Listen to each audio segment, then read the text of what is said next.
Manoj, we are live. Yeah. Om Sahana Bhavatu Sahano Bhunaktu Sahaviryam Karavavahai Tejasvinavadhitamastu ma vidvishavahai.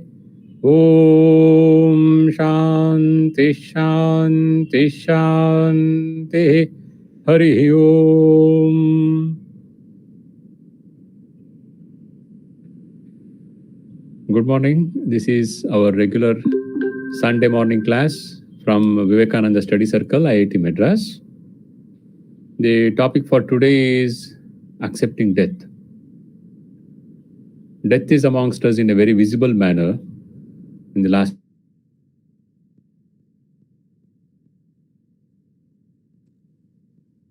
has developed almost a kind of morbid focus on cremation, burial, and repeatedly highlighting so many people died. So death is on everyone's mind. Whether you go out on the streets or you sit at home, you are not safe. And you don't know when your turn will come next. So there is a kind of fear. And when you see it is coming closer, your own close relatives, friends, family members, and you wonder whether your name is there next in the list. In the first wave, we saw it was the old people, older generation, aged people. Now we see middle-aged and young people also going out. So that has made many people think deeply. At least, they are at least focused on death. What is this death? How to understand this? So in that context, we will share some thoughts on death. And facing death has three aspects to it. First is facing my own death. Second, the death of my close relatives. It may be a father, mother, my husband, my wife, my son, my daughter, my brothers. These close relative, blood relatives, facing their death, which will be very painful. It will also be one of my best friends. That also can be painful. And then the third is death in society. My neighbor passed away, my colleague passed away, or my friends, one of my friends, acquaintances, they passed away. We see, we hear, I knew him, he passed away. So that death which does not affect me and create a big turmoil inside me, but I feel sad. And this second one where I am totally shaken because it is my closest bond, my father, mother, brother, husband, wife, someone passed away. And the other one is my own death, which I will have to face. Many are facing even now as we speak, as we now listen. There are people battling for their life in ICUs. And some of them may be in a denial mode. No, I'll become okay. Oh God, save me. And some probably are aware that they may not come out alive. They are facing death. It is happening in this rate, this moment when we are talking, it is happening. People are facing death in ICUs, at home. Now, when we speak of death, we usually use the English phrase life and death. We have discussed this in one of the earlier classes, but I think it is relevant for us to recollect that now. It is a Western concept for us. When we combine these two ideas, life and death, this is a wrong association of facts. It should actually be birth and death. When we speak in our own mother tongue, in India, we don't say life and death. We say janana marana, birth and death. Why? Because life is a continuous flow.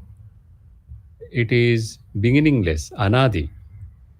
And it can also be endless, ananta, unless we realize the truth. If we realize the truth of what I am or my relationship with the Creator, then the cycle of birth and death ends. So birth and death are just two repeatedly occurring related events in life. Life is a continuous flow. There is a birth, which also means there is a death. If there is a birth, it means there is a death.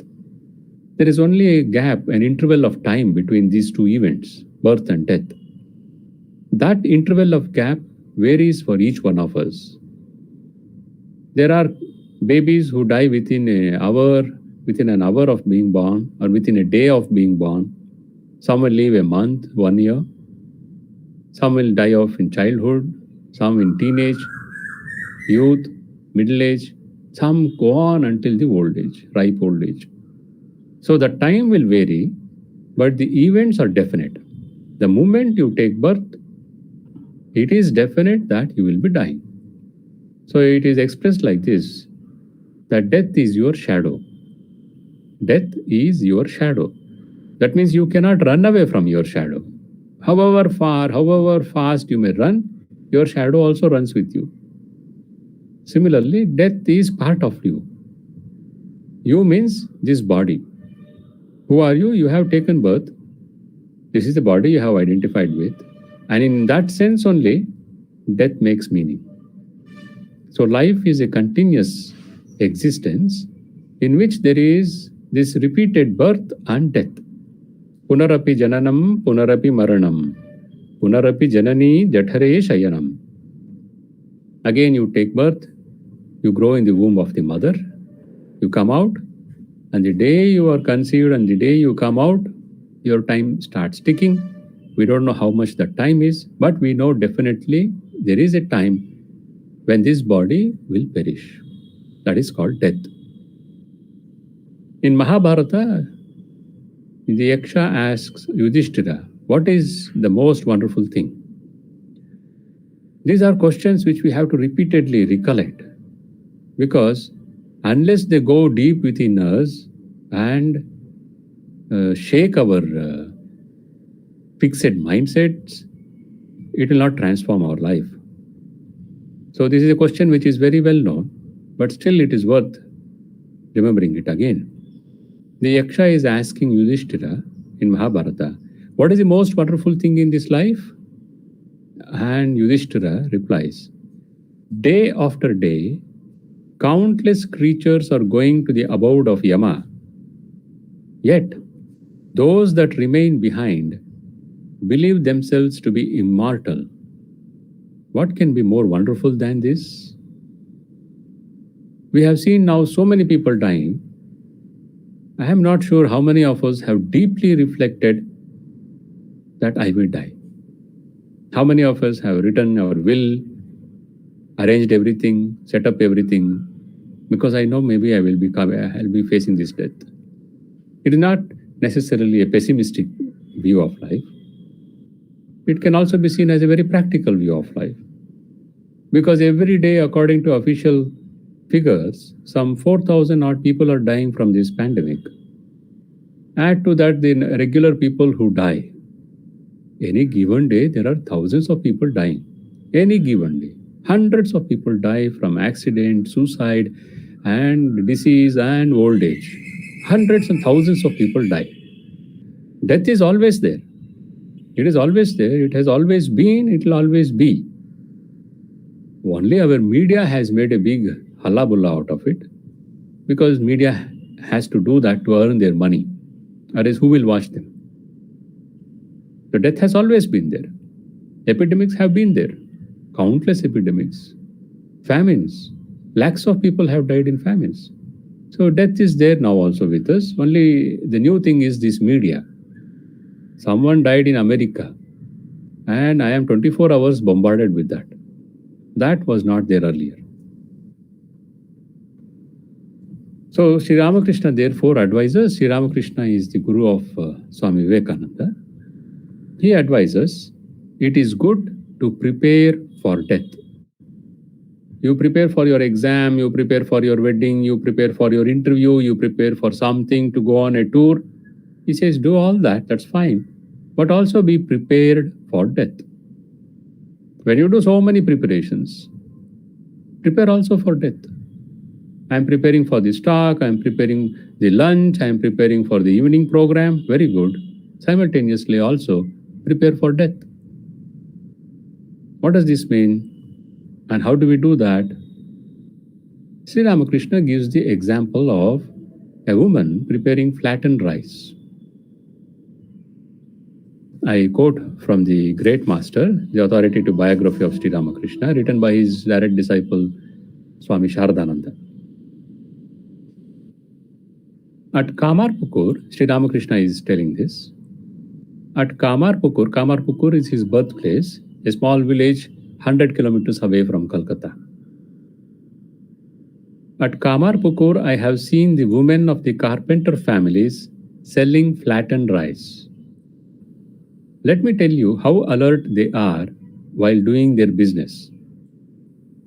The pestle of the husking machine that flattens the paddy constantly falls into the hole of the mortar. There is a stone with a hole into which this paddy is put. One lady is standing with her leg on the pestle on one side, and she keeps stepping on it.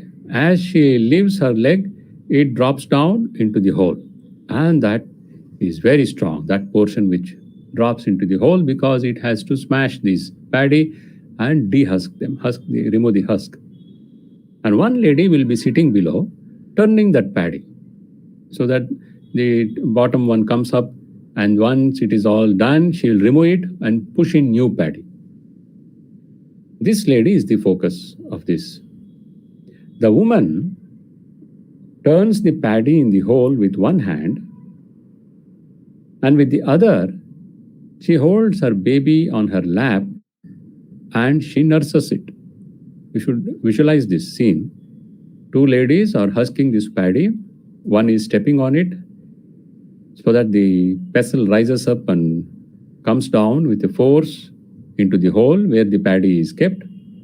And the main lady, who is sitting below, turning over the paddy and removing it when it is husked.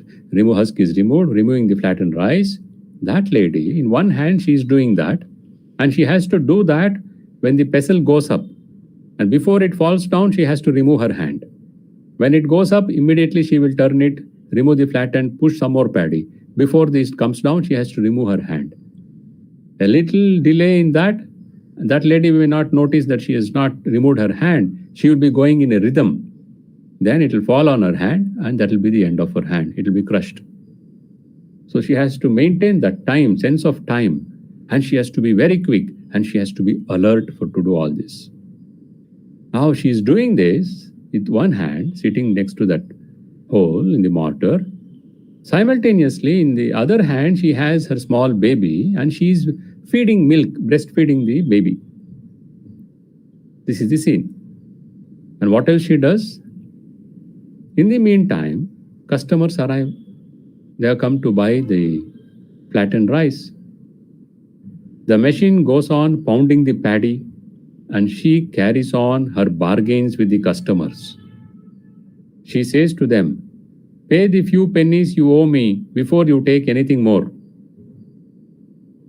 You see, she has all these things to do at the same time. Nurse the baby at her breast, turn the paddy as the pestle pounds it, take the flattened rice out of the hole, and talk to the buyers. All this she's doing. Simultaneously, multifunctioning, as we call now, multitasking. She's doing that. But when she's doing all these activities, how is her mind shared? In all this, 75% of her mind is on the pestle. It is going up, coming down, going up, coming down. 75% of her mind is on that, lest it should crush her hand.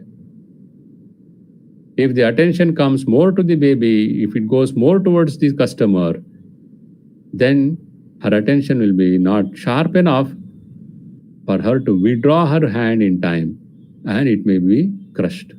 If it falls, it breaks, the fingers break. In all of this, 75% of her mind is on the pestle, lest it to crush her hand. With only 25% of her mind, she engages with the world.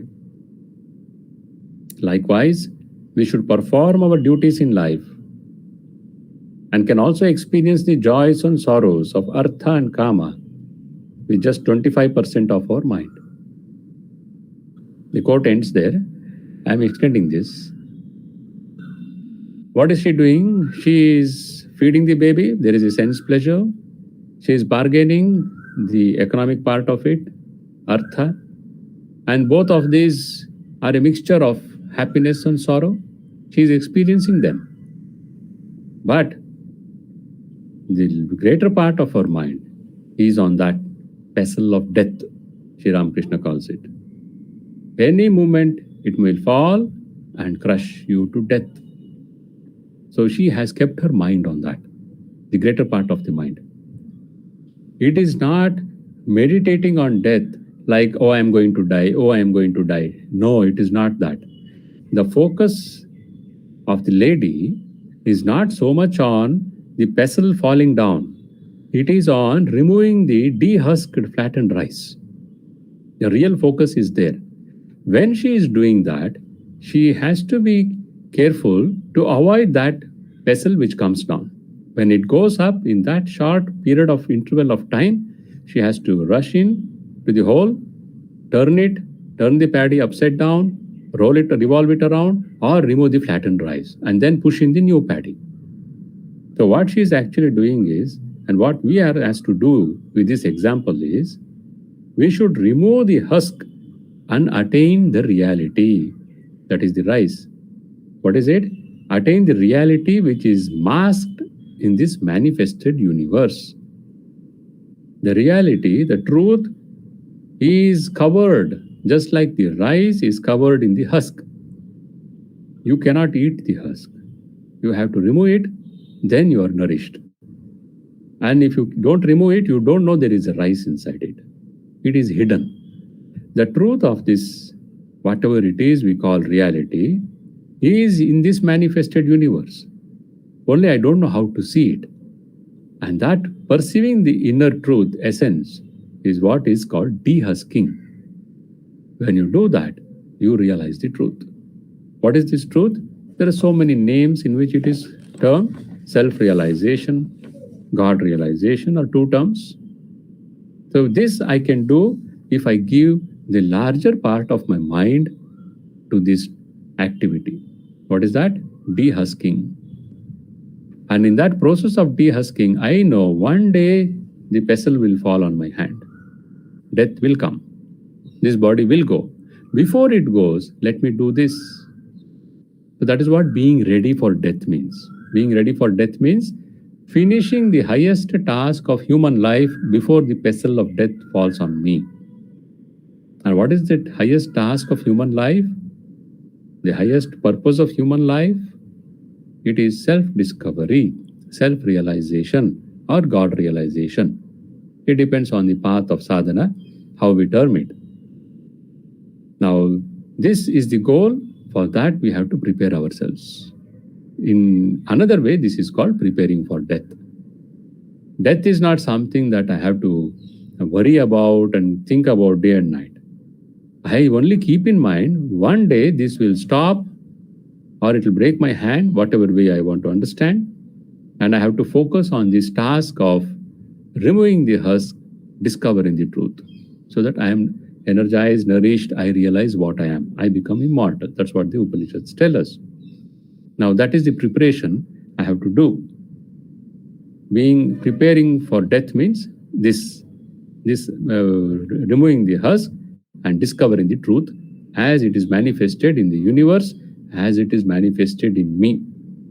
The same truth is inside me, outside me. This I have to discover. And for that, this is the example Sri Ramakrishna gives. 75% of your mind you have to keep here. With the remaining 25%, you can do all other activities. Enjoy the sense experiences, suffer the sense experiences. Enjoy all those possessions you want to acquire, and then suffer from that also. So experience bhoga is the word. Bhoga means both sukha, dukkha. There can never be only sukha. Nothing in this world can bring only sukha, happiness, because they go together. Like life and death, birth and death, happiness and sorrow go together. Anything which gives me happiness brings in its turn also sorrow at some point of time. It may be in different forms, not necessarily death only. It can come in so many other different forms. irritation, and then misunderstanding, and then disgust. So many other things come, and headache comes with that. So that is life. When you want to experience life, you have to accept both pleasure and pain. There is nothing in this universe which can give only pleasure. It brings pain also. Now I accept this. I'll experience it because I have chosen to experience. But I don't have to give my whole mind to it. 25% of my mind is enough. And Sri Ramakrishna's direct disciple, the first president of the Ramakrishna order, Swami Brahmananda, he says, with just 25% of your mind, you can do all your duties in the world in the most exceptional manner. Remaining 75%, you can hold on to God, the truth within you. We find this is not practical because we don't have the power of concentration, of focus. So we think that I have to give the whole mind to the world, to the work I have at hand. In truth, we never do that. A large part of the mind's energy is frittered away in involuntary thinking, imagination, and some other regret, things like that. So we never give full attention to the task at hand. That being the case, it is not correct to argue, though if you give your mind wholly to God, 75%, you cannot work in this world, your relationships will suffer. That is not true. If you are able to concentrate, then 25% is enough to do your work very efficiently and effectively. 75% can be kept on this de-husking, discovering the truth. Now, how do I do this? Constant practice of thinking of God. That is the method. Constant recollectedness of God. And the aid, again, if I ask, how do I recollect God constantly? I have so many works to do. The sadhana paddhati is according to our sampradayas. But in general, we are told japa, repeating the mantra that is called japa, meditation, worship, singing the glories of the Lord, being in the company of devotees. All these will help us to turn the mind towards God. Turn the mind towards my true self, as you wish. You don't like the concept of God, then you can say turning the mind within to discover myself. So this turning the mind within, turning the mind towards God, is preparing for death. What does that preparing for death mean? I will be finishing my task. And that task is self-realization, God-realization. If I can do that before the pestle of death falls on me, I have achieved the purpose of life. And I have prepared myself now to face death very cheerfully because I have done what I had to do. As a human being, after being born, what I had to do, I have done now. So I am prepared to face death. If we are not prepared to face death, then there is misery, terrible misery. If we are attached, then we don't want to go. We cling. The patient clings to the hospital bed, cot. He holds the cot because he is afraid he will be snatched away by death. He begs the doctor, please save me, please save me. I don't want to die. So he is not prepared for death. Didn't he know he will die? Even a 70, 75-year-old man, he clings to life. This, in spiritual life, this clinging to life is called abhinivesha. It is recognized as one of the 5 obstacles for spiritual sadhakas. The last one is called, 5th one is called abhinivesha, clinging to life. Clinging to life means being afraid of death. I hold on to life. You may talk a lot, you may listen to a lot of lectures like this, but unless that inner experience has come, we are clinging to life. Talking is one thing. And when I suddenly face death face to face, if I am not ready for it, the mind is thrown into confusion. Fear confuses the mind. And then all the attachments rise up with strong strength, and all the vasanas lying low will rise up. And that mind is in turmoil. It cannot think of God. If we have realized the truth before this final moment, then that's a different story. So if I have not realized this truth, self-realization or God-realization before the final moment, then what will happen? I have been remembering God all my life, but nothing much I have achieved. So is it a failed life? No, it is not a failed life. If that practice has been sincere, then at the moment of death, I will be able to remember God. We see many people even now doing this. Just some 3 months ago, I heard about a devotee. The only son of this couple, he has joined our order. So this devotee couple went to one of our ashramas on one of the Tithi Pujas, birthdays of the direct disciples of Sri Ramakrishna. They spent the whole day in the ashram attending the puja homa, evening bhajans, arati bhajans. Then the ladies sat in meditation in the temple. Then they went to the guest room. Again she meditated for long. Then the bell went for the night dinner, prasad. So husband and wife started walking towards the dining hall. On the path, she said, let me once again bow down to Sri Ramakrishna in the mandir. Mandir is already closed, temple is closed. But she went and bowed down outside the door, closed door. Husband is waiting. And as she came back, he could not recognize her for some strange reason. Then when she came very close, he recognized, this is my wife. When she came, she's told, I have some breathing problem. She sat down. Another Swami came. What happened? She said, I'm unable to breathe. And the next moment, she was dead. So until the last moment, she was in remembrance of Sri Ramakrishna. There were more powerful examples like this. With the last breath, many sadhus we have seen in our own order, outside devotees also, they hold on to the memory of God, repeat His name, take His name, and leave this world. Is this such a big thing? Why make a big issue of this? In the Bhagavad Gita, Sri Krishna tells, I quote, for whatever object a man thinks of at the final moment when he leaves his body, that alone does he attain, being ever absorbed in the thought thereof. So when I leave this body at the final moment of departure, what are my thoughts? What am I feeling and what am I holding on to? That makes all the difference in where I'll be going. Birth and death, life is a journey, continuous journey. Birth and death are two repeated, related events in it. Now what happens after this death, that is the disintegration of this body, what happens? That to a large extent, it depends on my final thoughts, feelings when I'm leaving this body.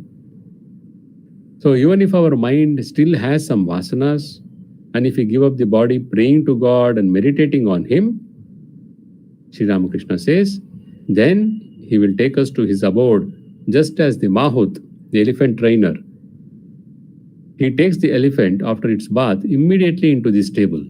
He doesn't allow the elephant to go and play in the mud. If he does that, the elephant will throw mud on itself. So all that bath given is wasted.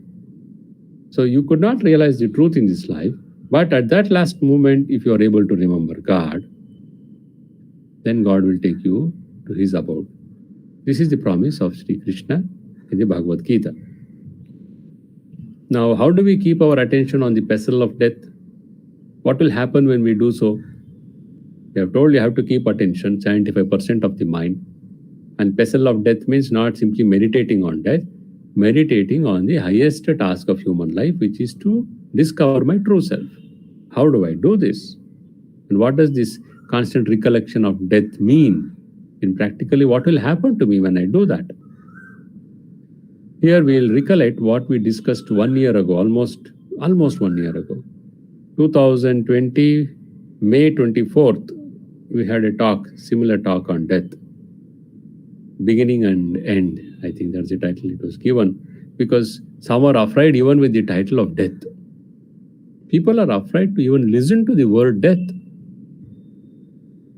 Please now listen to this. What happened one day in the life of Swami Vivekananda? This is an event which occurred at the Belur Math, the headquarters of the Ramakrishna order. Swamiji was living in his room then. So one of his devotees, householder devotees, who has recorded this, he writes, one day, I quote, One day, with some of my young friends belonging to the different colleges, I went to the Belur Mutt to see Swamiji. Swamiji means Swami Vivekananda. We sat round him.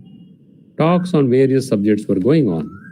No sooner was my question put to him than he gave the most conclusive answer to it. Suddenly, he exclaimed, pointing to us, "You are all studying different schools of European philosophy and metaphysics and learning new facts about nationalities and countries. Can you tell me what is the grandest of all the truths in life? What is the grandest of all the truths in life?" We began to think, but could not make out what he wanted us to say. As none put forth any reply, he exclaimed in his inspired language, "Look here, we shall all die. Look here, we shall all die. Bear this in mind always, and then the spirit within will wake up. Then only meanness will vanish from you, practicality in work will come, you will get new vigor in mind and body, and those who come in contact with you will also feel that they have really got something uplifting from you. These are the benefits by meditating on death." Then the following conversation took place between him and myself. "But Swamiji, will not the spirit break down at the thought of death and the heart be overpowered by despondency?" Swamiji, "Quite so. At first the heart will break down and despondency and gloomy thoughts will occupy the mind, but persist. Let days pass like that. And then you will see that new strength has come into the heart, that the constant thought of death is giving you a new life and making you more and more thoughtful by bringing every moment before your mind's eye the truth of the saying, vanity of vanities, all is vanity." Yes, initially, if you go on thinking about death, it will break down your spirit, heart will be overcome by despondency. Yes, it is true. Gloomy thoughts will occupy your mind, but persist. Continue. Let days pass like that. Then what will happen? There will be a total change. A new strength has come into the heart. Constant thought of death is giving you a new life, making you more thoughtful, more and more thoughtful. Wait, let months, days, months, and years pass, and you will feel that the spirit within is waking up with the strength of a lion. That the little power which has transformed itself into a mighty power. Think of death always, and you will realize the truth of every word I say. What more shall I say in words? You just practice what I have told you. What more can I tell you? You meditate on death, power will come. And you will see yourself transformed into a mighty power. Then this devotee writes, "One of my friends praised Swamiji in a low voice. Immediately Swamiji replied, 'Do not praise me. Praise and censure have no value in this world of ours. They only rock a man as if in a swing. Praise I have had enough. Showers of censure also I have had enough. But what avails thinking of them? Let everyone go on doing his own duty unconcerned. You do your duty, I will do my duty. Unconcerned of what other people talk and what will happen or not happen. When the last moment arrives, praise and blame will be the same to you, to me, and to others. A dying man, will he be very disturbed because you told something or something happened? No, he will not be bothered by praise or blame. We are here to work and will have to leave all when the call comes. We are here to work and will have to leave all when the call comes. So this is almost a kind of a spiritual sadhana, contemplating on death, the grandest of all truths in life, as Swamiji puts it. The initial results, heart will be broken, mind will be filled with gloomy thoughts. Eventual final results, after months and years of practice, the inner spirit will wake up with the strength of a lion. A new life will begin in which the heart is filled with strength and the mind becomes more thoughtful. Meanness will vanish. We will become more practical in work. Our influence on others will uplift us. All this will happen when we meditate on that. That's what Swamiji prescribed to this group of college students who visited him in Belumat. Now, in the beginning, we saw when we were discussing death or facing death, it means death of myself, death of my close relatives, and then death of people in society. Now, how to accept death of close relatives? The mind usually in the very beginning will take a negative approach. Even if I have had a good relation with him, it will see some old, let us put it like this. This mind, it will take a very negative approach. Why this should have happened to me? Why did God do this to me? Why did he have to go so early in life? And you see, we worshipped God and still this has happened to us. And there are feelings of regret. Regret like, oh, he should not have done this. I should not have done this to him or her. Or this should have been done. So this is the kind of normal flow of thoughts when we find our close relatives die. So the Gita tells us, to that which is born, death is certain, and to that which is dead, birth is certain. Therefore, you should not grieve over the unavoidable. You should not grieve over the unavoidable. Very clear. It is a shadow of life. You have taken birth, death is waiting for you. It is not pessimistic. You don't have to make it pessimistic. When people become pessimistic, they see death as something bad. It is like the ostrich hiding its head in the sand and thinking nobody sees me. Or the cat, they say, closes its eyes when it drinks its milk, maybe, thinking nobody sees me. No, that is not the approach to death. It is the grand truth of life. I have to accept it. And accepting it means making the best possible use of this time. This body, this mind, this time. Making the best possible use of it. That is what accepting death means. I know that it will end, and before it ends, I will remove the husk and take out this rice. That is the highest duty as a human being I have. Now, when I have this attitude towards death, that it is a reality, and I will accept it, then I will not be so disturbed when my own near and dear ones die. My father died, my mother died. Yes, it will be painful. Won't it be painful? No amount of philosophy will work. It is very painful. What will happen to them? They will go ahead in life. They will take some other birth. When they will take this birth, where they will take this birth, we don't know. And it doesn't matter in any way to them or to us. Do I know where my father was born before he took this birth?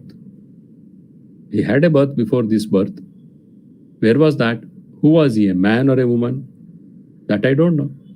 This life he took birth here and he gave birth to me. That's all I know. Now, once he has dropped that body, where has he gone? What is he doing? I don't know. So what shall I do now? This we can do. What? Send thoughts and feelings. Send your deepest thoughts and feelings to your departed, whoever that close relative is. Because thoughts and feelings travel. Not just here, it can travel in the universe. If your thoughts and feelings are powerful, they travel in the universe across the different lokas. So send your deepest feelings of gratitude, of love to your dear ones who have passed away. If it is someone elder to you, you express your gratitude. If it is someone your age or younger to you, you express your love. That whenever you remember them, if it is elder, immediately remember them, send your thoughts and feelings of gratitude. Maybe you didn't express it when you were alive, he was alive or she was alive. Now you send it out. If it is someone your age or younger to you, immediately send out thoughts and feelings of love. It should not be, I miss you, I'm crying for you. because that is not practical. And you are not supposed to do that. You know we will be separated one day. Either you or me, one of us would leave. Husband and wife, one of them will go definitely. Rarely both of them go simultaneously. Usually one goes before the other. It is known. It is nobody who will not die. So, oh, I miss you will not help. I am thankful to you, grateful to you, and expression of love. And how will that love go out? It will go out as blessing. Be peaceful. You can pray to God. Intensely pray to God, even if you don't believe in God. If you just know that there is a power and intelligence which has created this universe, pray to that to give them peace and strength. Whoever that relative is, pray to God, give him peace, give him strength. And this prayer, if it is intense, it reaches and it helps them. So whenever you remember them, you will feel gratitude, love, and send thoughts of peace. This is one thing. Second, you should not try to stop remembering that death. Some people, they go to cinema or they take their mind off from that, as they say. It is so painful, I want to be engaged in work. I want to forget this death. That also is not good. Why? This bereavement, this separation can be used. It can be used as an opportunity to understand death, to inquire into the meaning of life.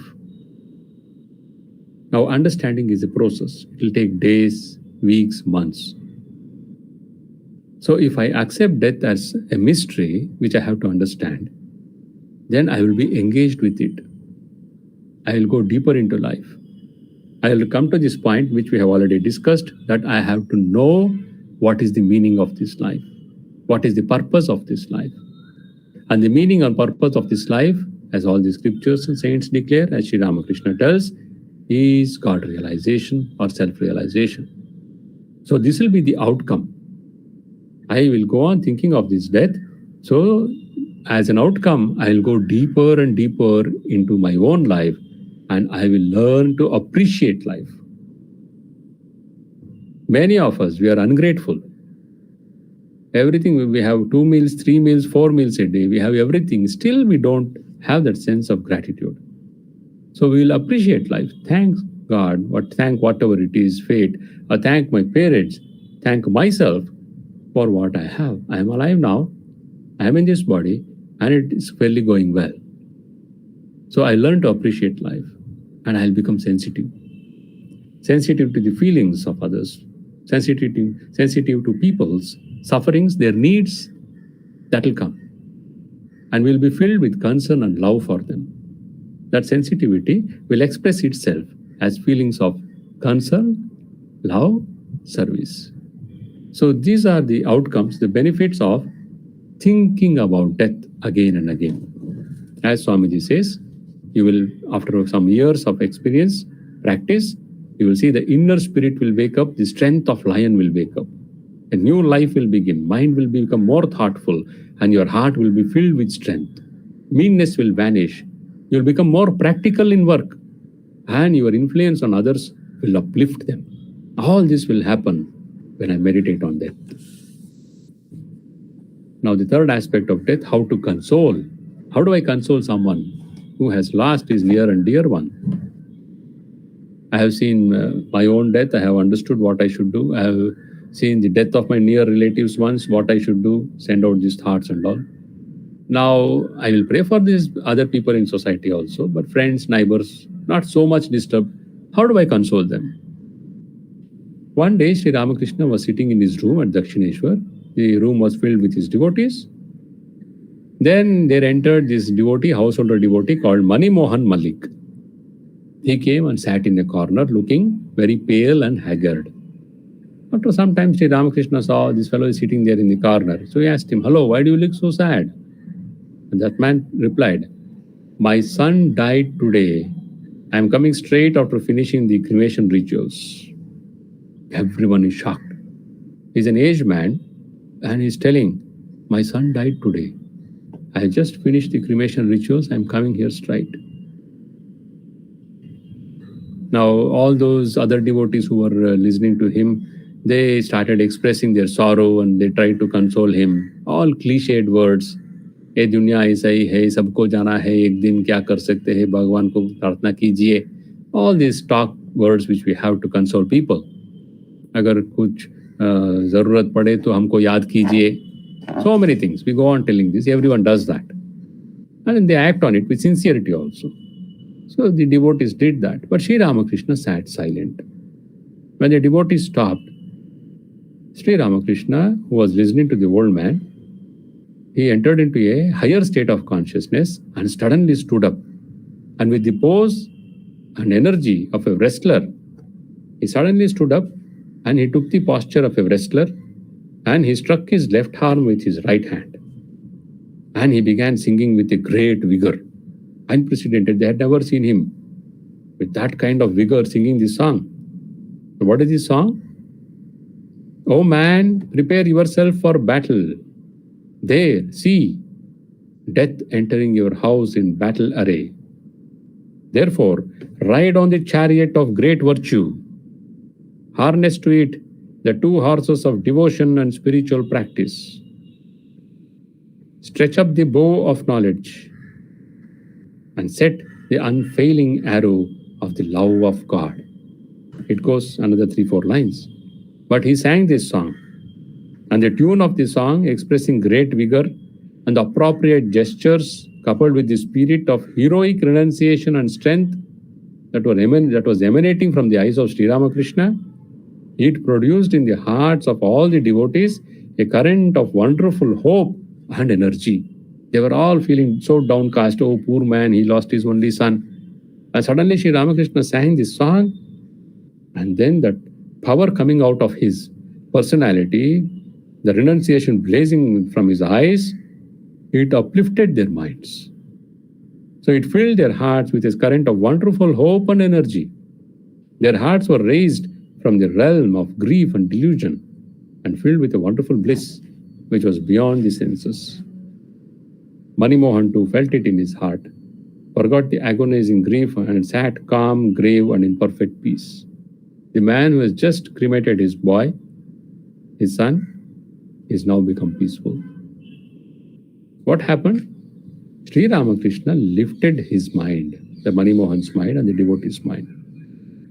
How was it possible? Why others could not lift? They also expressed their sorrow. They did not sing a song, but in prose also they tried to express their sorrow and pacify him. The reason is they are not established in Trikarana Shuddhi, Mon Mukh Ek Kora, as Sri Ramakrishna says. They themselves continue to enjoy the sense pleasures and the sensory world, and they are attached to their bodies. So when they tell someone, oh, don't cry, sabko ek din jana hai, wo to nahi marenge, atma amar hai. These are all simply words because they have not experienced it, they are not living it. Now Sri Ramakrishna lived that life. And that was the source of the strength. When he spoke, there was power in his words.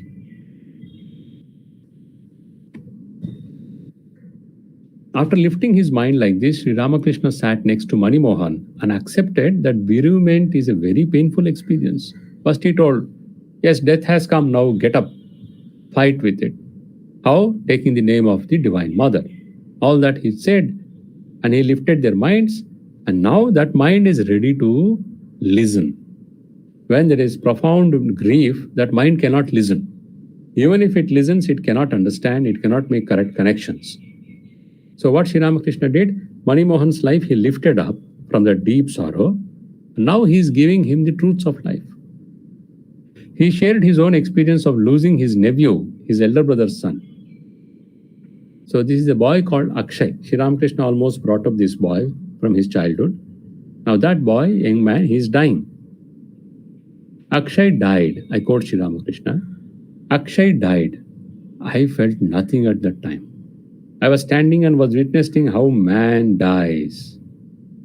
I saw there was, as it were, a sword in a sheath, and the sword was brought out of it. The sword was not at all affected. He remained as it was, and the sheath lay there.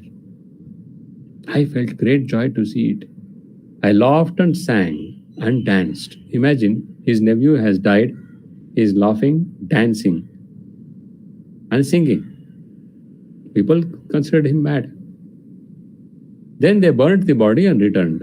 The next day I was standing here, he pointed to a veranda, and then do you know what I felt?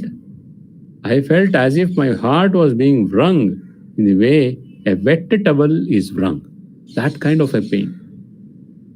Yesterday he danced, sang, and was very happy. He laughed, seeing at his nephew dying, because he saw the spirit come out, the Atma come out of the body, unscathed. So he says, what is there to cry? But next day he remembered his nephew, young boy. He's a young man now, married already, and he misses him. So he cries.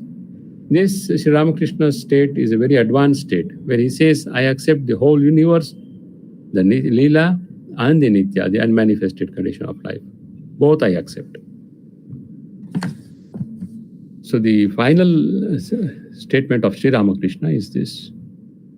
One is aware of pleasure and pain, birth and death, disease and grief, the dualities of life in short. As long as one is identified with the body, all these belong to the body alone. That is the truth. What is death? Birth and death. It belongs to the body. All the other things, dualities of life, they belong to the body. So this body will go one day. Be ready for it. And how will you be ready for it? And what does it mean, being ready for death? Being ready for death means finishing the task you have come to do. And that task is self-realization or God-realization. Discover the truth about yourself. What is life? Who am I? What am I? And once you have done that, you say, now death can come. I have already packed up. I am ready to go. It doesn't matter whether it comes now or after another 20 years. And if I have not realized the truth, even after repeated practice, still there is hope. At the last moment, if I can remember God, then also it will work. But to remember God at the last moment, you should have practiced sadhana all through your life. Or else you will die raving some nonsense and abracadabra you will be talking.